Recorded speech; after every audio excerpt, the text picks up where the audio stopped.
Now, there are two main reasons that motivated me to put this course together. I studied psychology for quite a while in Canada, in two different universities now, after that in Moscow, and I now have a private practice as a counseling psychologist here in Moscow.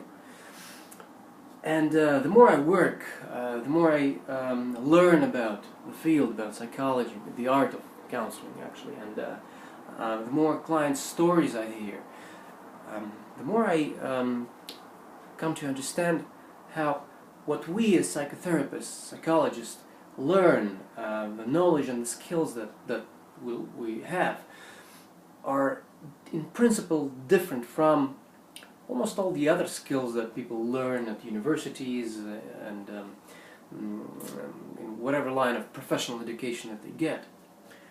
And the way what we know is different, the way our knowledge and skills are different from just about everything else, is that unlike, say, trades like bricklaying or masonry, carpentry,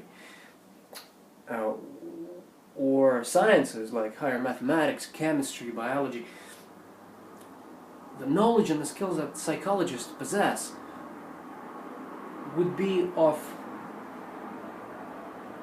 utmost and everyday practical use for just about every single living person on the face of this planet.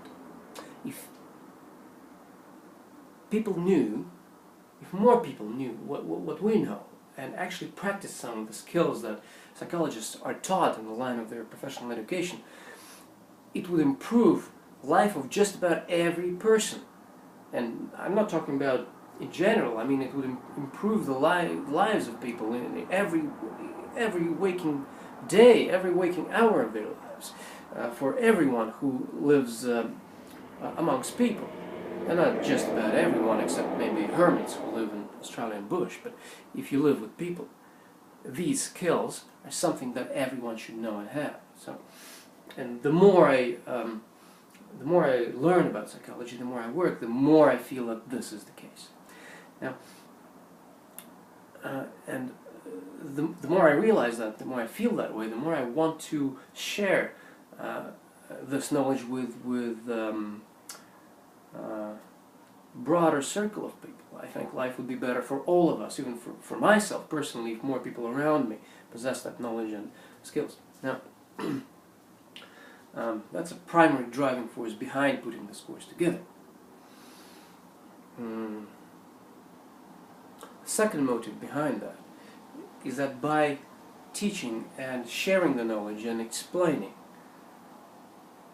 one learns and absorbs the knowledge, or perhaps reformulates it even better for himself. And that's the second reason, motive for me to do this, is that I come to understand things I think I already know even better when I explain them. Now, the way we put this course together, something about the design of it. There are four points I think I'm going to cover in this video. Now, most of the time psychology is taught what I would call bottom up, or from ground up. By this I mean that the first things you learn about psychology is Freud, ego, superego, drives, impulses, repression, suppression, then Wundt, Skinner, and these are all good things. History, they were like, you know, especially if you're a young guy, you know, or a girl, it's like 1,000 years ago, you know, two centuries ago. And it was very difficult for me when I just started studying psychology to put together how what we're learning has anything to do with my everyday life. Now, the fact that this course is actually short, it's only 3 months, about 70 hours altogether, doesn't leave room for much of anything that's not relevant. Now, the way we designed the course is I pretty much picked from my own knowledge about psychology things, only those things that I feel are of primary importance, things we have to know. And by that I mean things that are relevant to our everyday life, to situations we find ourselves in with our co-workers and our family, with ourselves, when we're alone. Yes, that's why 7 modules. Each module, each section, starts or deals with an actual, simple and relevant question about life. What is psychology? That's one. That's the name of the course. Another question that I often encounter is, okay, this is all good, but what does that have to do with everyday life? Oftentimes when I start explaining something about psychology, people listen for like 10 seconds and they go, well, all of this is some kind of philosophy, but in reality things work like that. And then they come to tell you the way things work in their family, or maybe in their immediate surroundings, and they say, well, that's real life, I know it, I've seen it. All of this stuff you're telling me about, some research and all that, it's like science, philosophy doesn't have anything to do with my life. And I'm like, Jesus Christ. Reminds me of a story from My Fair Lady, the musical, if you remember that one, when they're trying to teach her the ways of the world, and they're actually trying to get her to clean, to take a bath.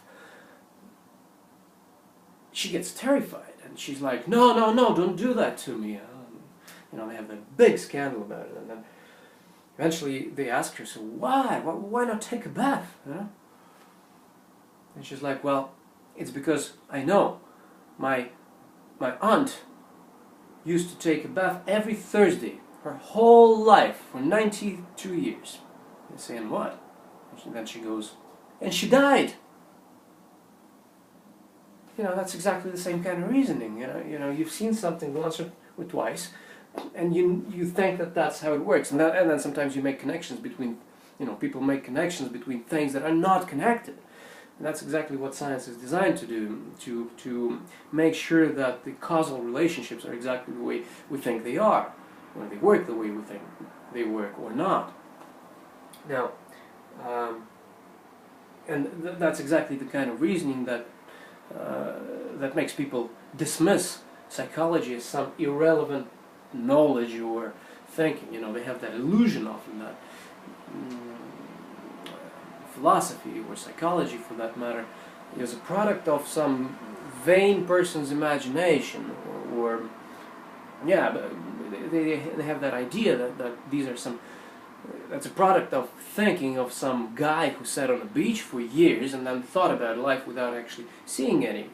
Well, they know, they live, they have a family, they have a job, they go outside on the street, they talk to people, they have the impression they know how it is. And that this is the real stuff they're experiencing. In a way it certainly is, but they're of course missing out on the bigger picture. And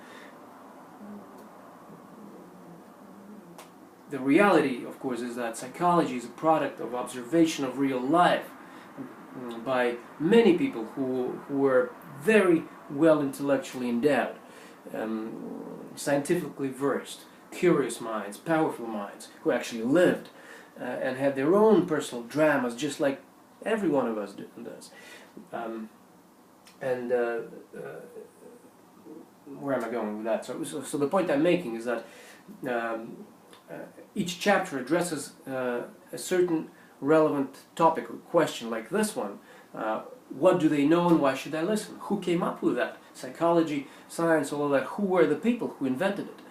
And then we go into biographies of people who stood at the beginnings of psychoanalysis. We go down to Kierkegaard, and actually we even go down into philosophy. And this is the point I'm making. This course will start out with actual relevant question, relevant to our everyday lives, and then we'll go down from there. If you imagine a topic, knowledge within a certain topic as a pyramid, we'll start at the top being the practical application, bottom being the theoretical and historical foundation. We'll start at the top with a question, so who invented that? Who came up with that? Why should I listen? And then we'll work our way down to the foundation, to the philosophical roots of it all. We will often touch upon Aristotle, Plato, Socrates, and the classics. We'll explore, and that's where Alexander comes in, because he is a philosophy professor after all, and he's really good at this stuff. He can really walk us through this stuff on what I would call an unbeaten path. I love listening to Alexander and the way he talks about things. This guy just knows so much, and he always reads and thinks, and he's good.